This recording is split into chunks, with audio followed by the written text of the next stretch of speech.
In front of me is Samsung Galaxy S25 FE, and today I would like to show you how you can turn on or off location.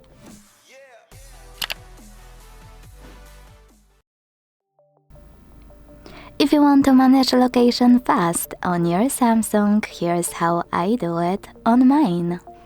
Firstly, go into Tap menu. Now look for location shortcut, and when you find it, click on it. If you never used location before, you need to hit turn on in this pop-up. It will only show up once. So when I go back, as you can see, my shortcut is white.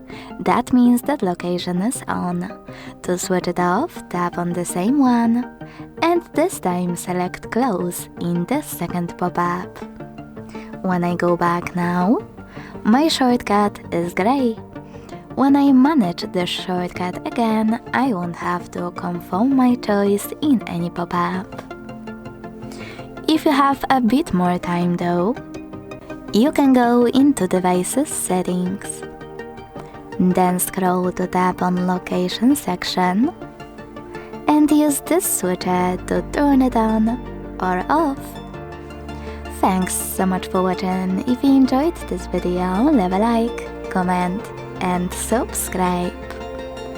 Bye!